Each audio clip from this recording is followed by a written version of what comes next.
Estamos en comunicación telefónica con Jorge Solmi. Él es el coordinador para Buenos Aires de Federación Agraria. ¿Qué tal, Jorge? ¿Cómo estás? Andrés Lobato te saluda. ¿Cómo andás, Andrés? Buenas tardes. Bien, Jorge, Mira, curioso, sí, con curiosidad para saber qué es lo que se habló en esa reunión, primero, cómo fue el clima, falta un quiénes estuvieron. falta un elemento que es agregar al ministro Lacunza. Ah, y la CUNSA. La, la gobernadora pintó un panorama de la situación del sector agropecuario que en realidad no es el mismo que vemos las entidades que estábamos ahí presentes. Las entidades que estamos ahí presentes vemos la mitad de la provincia productiva bajo agua, la obra que todavía no arrancó después de un año y medio de gestión, las ayudas que no llegan, los decretos de emergencia que se demoran. Hay algunas cosas como el arreglo de rutas o algunas gestiones por parte de los jefes de fiscales que son buenas noticias. Ahora, en realidad, en lo que se refiere a la política agropecuaria, lo vemos con demoras serias. Vemos a los productores que la única política que reciben es una política fiscal, no una política agropecuaria, y desde la base de que, digamos, para el gobierno el sector está bien. Claro, uno analiza, Jorge, uno ve las señales, digamos, el discurso del gobierno de la provincia de Buenos Aires y sus acciones y es como que hay una contradicción, porque siempre el gobierno de la provincia de Buenos Aires ha remarcado la importancia del sector agroindustrial de la provincia de Buenos Aires, que es un poco el tren que tira todo el agro argentino, pero a la hora de ver las políticas, no sé, se me ocurren algunas cosas, por ejemplo, el poco presupuesto que se le dio al ministerio, a la cartera de Sarquís, justamente, o sea, 500 millones de dólares sobre un global de 120, de pesos, perdón, sobre un global de 120 mil millones de pesos.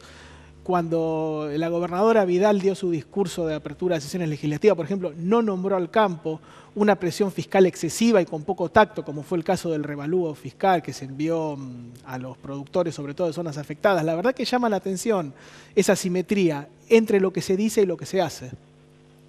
Bueno, eso es lo que el planteo arranca con que ellos tienen una visión de que hace un año y medio cuando asumieron, modificaron el tipo de cambio y cambiaron el régimen de retenciones y con eso ya está, el campo pasó a tener beneficios espectaculares. Y la realidad es que nosotros sufrimos un 40% de inflación en dólares, el mercado interno se cayó, la gente dejó de consumir, se bajó el consumo en leche, carne, en pollo, en todo, viene consumiendo menos. Y el campo, mucho del campo, por más que el gobierno nacional habla del supermercado del mundo, mucho del campo es para el consumo interno. Y ahí tenemos sectores muy complicados. Y sí, después, y ahora que decís eso, Jorge, yo por ahí agregaría otra pata, que es la importación. El otro día, por ejemplo, la semana pasada estuvimos hablando en nuestro programa de lo que es la importación en el sector de maquinaria. Están empezando a ingresar fierros, o sea, una cosa es que ingresen tractores y cosechadoras, como habitualmente pasa en la matriz de fabricación de maquinaria argentina, pero otra muy distinta es que ingresen sembradoras, pulverizadoras y silobolsas. La verdad que los fabricantes están manifestando preocupación por este tema. Sin ninguna duda, ya la inversión en fierro es una inversión que hay que tomar una decisión porque son todos muy caros.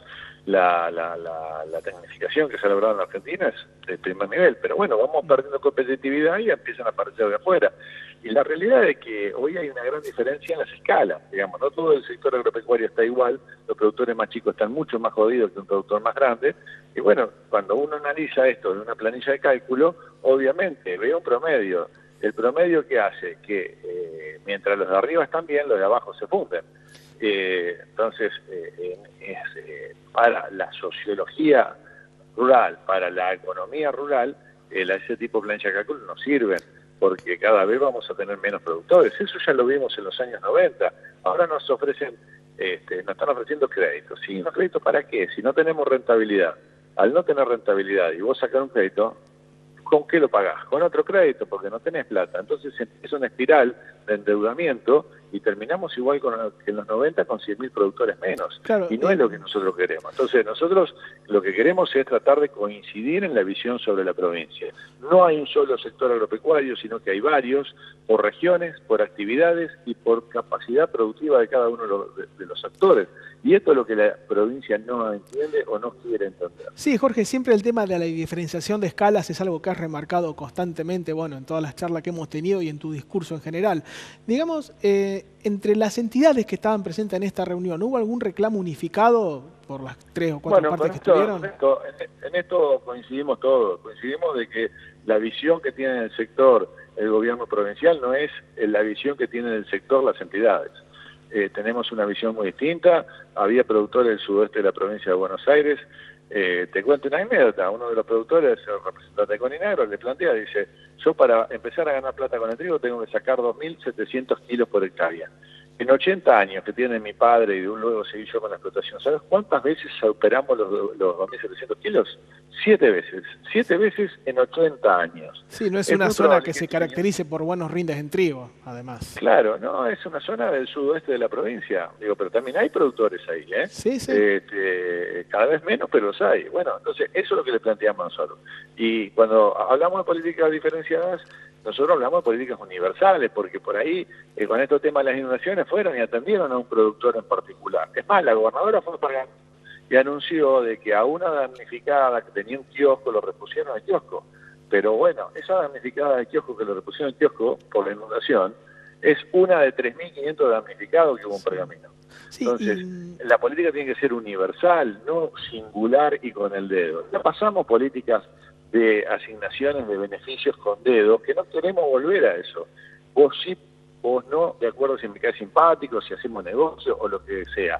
Y eso no queremos. La política tiene que ser universal, es decir, quien merece la ayuda la tiene que recibir, y quien no merece la ayuda no la tiene que recibir. Sí. Mira, sí, Jorge, otra consulta que te quería hacer, ¿no? Siempre una de las frases que se escuchan post reunión con el gabinete de Vidal es la dureza del ministro Lacunza, es como hablar con lo que han dicho, ¿no? Es como hablar con una pared en cierta manera. ¿Ayer se percibió esa sensación? Ayer, yo no digo que sea duro Lacunza, para mí es necio. Sinceramente, una persona que no tiene el más mínimo interés de tener empatía con el prójimo no puede estar al frente de un ministerio con esa digamos, un ministerio de esa característica. La provincia de Buenos Aires está en crisis por donde mires, los autónomos, las pymes, en todos lados está en crisis y no puede tener una persona que no tenga empatía con el que tiene sentado adelante. Sí, tiene que tener un ministro con empatía, y nosotros hemos tenido ministros con empatía en la provincia de Buenos Aires, y que han sacado a la provincia de Buenos Aires adelante. Yo creo que el diagnóstico y el posicionamiento de Lacunza la va a llevar a la gobernadora a cometer serios errores, y lo más triste, ¿sabe qué es? Que a Lacunza no lo eligió nadie, no tiene un solo voto, lo eligió solamente la gobernadora. Sí. A mucha gente que la votaron, como por ejemplo los dirigentes del agro, que todos los que estamos ahí llegamos por una situación electiva y nos eligen los productores, no se nos puede tratar del modo que nos trató Lacunza. Sí, quizás, esto ya a título personal, ¿no? Y haciendo especulación, pero quizás Lacunza dice todo lo que la gobernadora no puede decir. Quizás sea esa la situación, no sé qué te parece. Yo no quisiera que la gobernadora en su lado oscuro tenga que decir las cosas que se dijeron ayer. Realmente me parece que en ese camino vamos a una provincia para muy poca gente y no sé qué vamos a hacer con todos los que están afuera de ese proyecto. Sí, uno analizando la política, digamos, que está teniendo ese sector agropecuario, creo que prima el corte recaudatorio, Jorge. Ellos plantean un sistema en el cual tienen serios gastos y hay que cubrirlos. Ahora, nosotros, vos sabés que en la Federación Agraria tuvimos un dirigente que fue icónico para la Federación Agraria, que era Humberto Volando. Sí. Y él planteaba, cuando nos referíamos a las cuestiones tributarias, y del campo no es que no quiere pagar los impuestos, no quiere ser el primero de la fila. Y yo te planteo, por ejemplo, en Pergamino, en mi ciudad, el boliche que funciona prácticamente las 24 horas del día, los 7 días de la semana, lleno de gente, ¿sabe cuál es? El bingo. ¿Por qué no le van y le cobran impuestos al bingo en vez de cobrarle los impuestos al kiosco? Del mismo modo, los impuestos al kiosco, a un chacarero o a un autónomo. ¿Entendés? Sí, eso es lo que nosotros notamos que hay diferencia. Y yo creo que hoy todavía en el sistema recaudatorio hay enorme inequidad contra aquellos que tienen mucho para pagar y contra aquellos que tenemos mucho menos para pagar, pero no solamente se nos aumenta la presión fiscal, sino también hay una persecución permanente. Se llegan a tu domicilio electrónico. Vos pensás que hay muchísimos productores que no tenemos conectividad. Yo, por ejemplo, el domicilio del ARBA me lo maneja el contador porque yo no tengo muchas veces conectividad. Porque uno vive en el medio de la nada. Bueno, te llegan las intimaciones a los correos electrónicos, ¿no es cierto? Al domicilio electrónico. Sí, ¿Cómo un productor de edad se entera de que le llegó un revalúo y que tiene 10 días para contestarlo si le llega al domicilio electrónico. Esa falta de empatía, esa falta de querer solucionar el problema al ciudadano y solamente ir a buscar la recaudación, es lo que nosotros pretendemos revertir con nuestras proposiciones. Está bien, Jorge, ha sido, sí. Y cuando hablamos de eso, cuando hablamos de lo que sucede, con el interior, es advertirles de que hay en el interior industrias que crean progreso y hay actividades que traen solo perjuicios, porque a mí no me vas a decir cuál es el beneficio de un bingo, qué beneficio social trae un bingo a una sociedad. Entonces, bueno, eso debe estar castigado tributariamente, no solamente recaudatorio, con un fin recaudatorio, debe estar vetado por la sociedad de manera recaudatoria. Jorge, tanto que actividades que dan laburo tienen que estar promocionadas. Contanos, Jorge, bueno, por último, la verdad que está bastante claro la postura de Federación Agraria. Contame, bueno, cómo va a seguir si hay un cronograma de reuniones, se van a juntar con Vidal. El 14 de julio tenemos una reunión de mesa tributaria.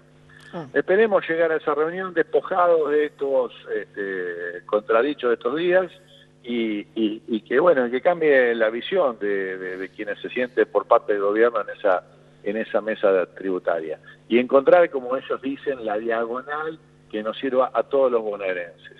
La verdad, tengo fe de que eso suceda, lo que sí no tengo esperanza que eso suceda, porque realmente la situación que planteó la Cruz ayer da una asociación todo lo contrario. Se lo planteé en ese momento, le dijimos, digamos, quienes representamos la entidad, la verdad que no da ganas de concurrir y constituir esa mesa por parte de nuestra entidad si la posición del oficial del Ministerio de Economía es la que usted trae.